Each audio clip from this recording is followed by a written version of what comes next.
After spending a month in the Bahamas, I'm planning my return trip to Nassau, and this is what my literal itinerary is going to look like. Where I'm staying, where I'm eating, how I'm getting around, how long I'm going for, coming up.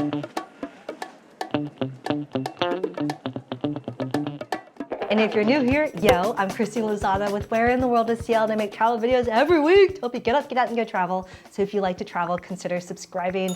This is in the works. So I'm so curious what all of your comments are on suggestions. So drop them in the comments below, but let's start with where I plan on staying. I love a little bit of luxury, so I will likely be staying at Bahamar. Maybe SLS looked really awesome in there. Or maybe I'll consider the Atlantis property. But I will be staying at one of the resorts or hotels. And part of the reason for that is because I really want getting around to be easy. I want the taxis lined up. I don't want to have to worry about driving around. Driving on the left side, it's not hard, but it's not the type of vacation I'm looking for. I don't really want to be driving around Nassau on the opposite side of the road, which is what I did for the last month. But these are the spots I'm considering staying at, and I'm getting around via taxi. When will I go? Most people will probably want to go January or February when it's the cooler months and there's less humidity. I'm the weirdo that likes it hot. So I spent the month of August there, and that's the hottest month, and I freaking loved it. It was really hot, and it was awesome to spend time in the water because it's so hot. But I will likely go, I don't know, either, it doesn't really matter to me, but maybe April.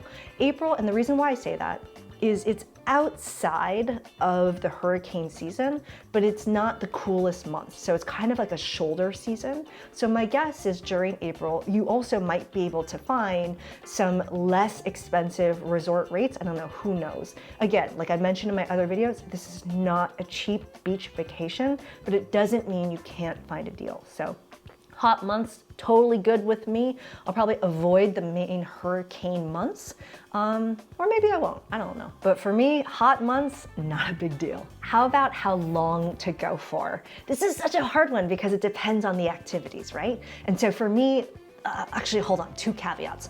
One, I'm the notorious traveler who loves the one-way ticket. We'll go somewhere until I'm over it and then I'll fly back.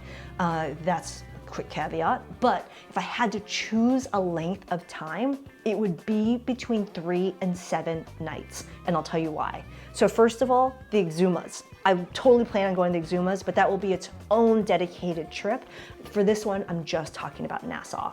I would go for 3 nights if I'm just going to the resort and doing beach time, some paddling, some snorkeling, but I would go for 7 nights if I'm doing a full diving experience, bringing my scuba diving gear and doing the shark dives, doing the night dives, doing all of that, and I would dive with Stewart's Cove. I've dove with them in the past. They're awesome, super safe diving company with great customer service, but that's how I would choose.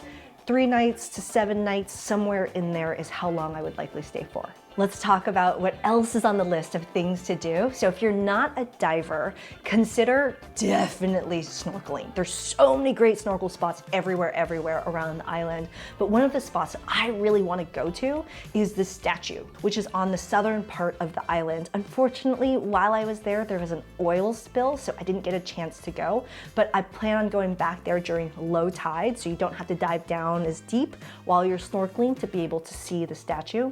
The other thing is paddling. Whether you're kayaking or stand-up paddling, it's beautiful. But if you get a day where it's glass, super flat pancake, no waves, I definitely recommend stand-up paddling.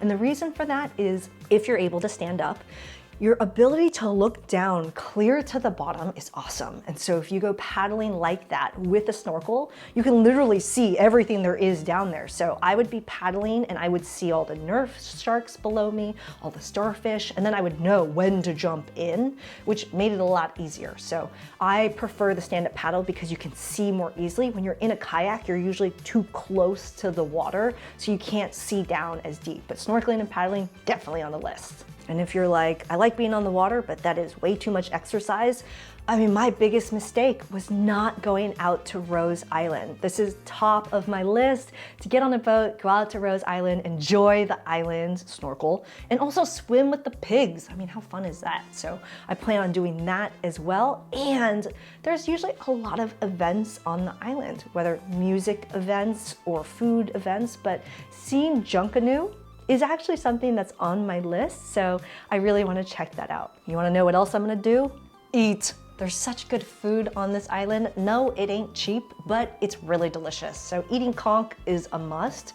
I talk about this in my 7 tips video that I made a few years ago.